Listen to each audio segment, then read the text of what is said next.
Here's a review on the Warrior Sniper Rifle Type 96. It's a clone copy of the Maruzen Type 96. This version of the gun comes with a scope and a bipod. We can start at the back.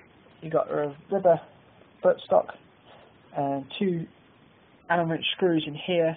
You can take this off and you can remove a section of the stock here, so you can alter the distance. You've got adjustment there. You've got these two screws here, you can undo those. The cheek piece raises, lowers, so you can get your perfect eye level with your scope. It's got a two-stage trigger.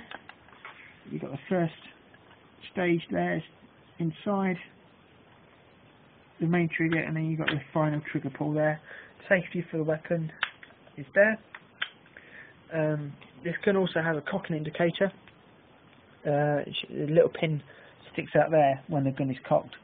It doesn't work on the clone weapons, but there's a video. I've done a video on how to repair that. It also has, turn the weapon around, an empty magazine indicator. A little tab here should be pushed up by the magazine once you have chambered your last shot. Again, that won't work on the clone weapons, but there's another video on here how to repair that. My scope is not the scope supplied with the weapon. I've got that upstairs as a spare. This is an aftermarket one.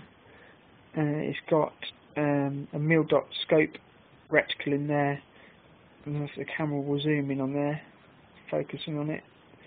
But that enables you to work out distances, see how far away your opponents are, which is the reason I bought that. The scope comes supplied with the weapon is a 3:9 zoom by 40mm reticle. Moving on to the bipod, which is the other accessory supplied with the gun. It's quite cheap. People say it does wobble around, but it's not that wobbly. It actually rotates around the pin attachment where it attaches into the stock. It is quite cheap in build material. The metal that's used is quite soft, but it seems to be working fine so far. To raise and lower the bipod, this screw here slides down and it enables the leg to swing, so it takes it away.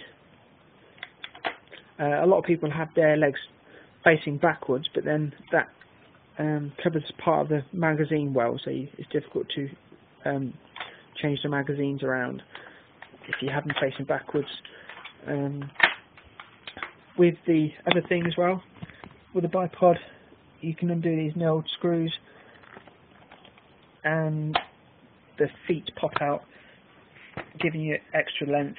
If you have these nice and loose, then these are springy, so if you've got your guns rested on some uneven ground, they can help stabilise your gun a bit better. Bipod's removable. There's a little button here, you can just push that in, and then your bipod should just slide out, and then you see there's a pin goes into that hole there, and it clicks in, it's in place. Magazine supplied with this gun. It's a copy of the Maruzen 96, so it comes with a spring-loaded mags.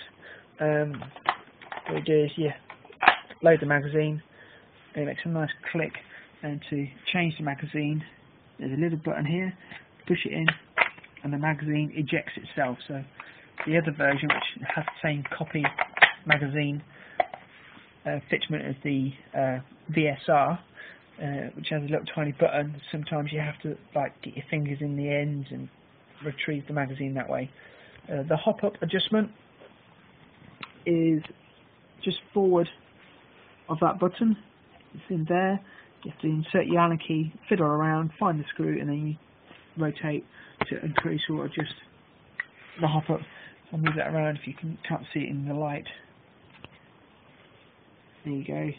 It's in there, situated all the way at the back there.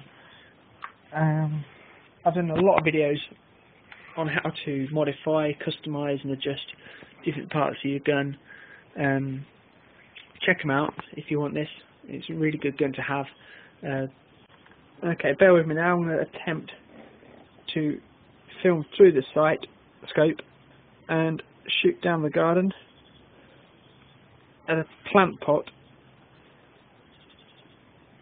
There it is. I've only got 2 shots in this, so let's see if I go.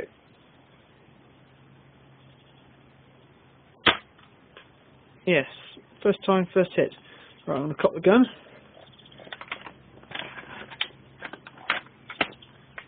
And have another go, see if I can get it the second time.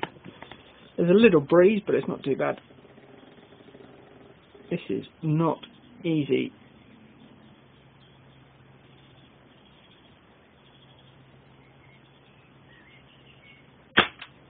Oh, I missed it the second time around. That's not too bad.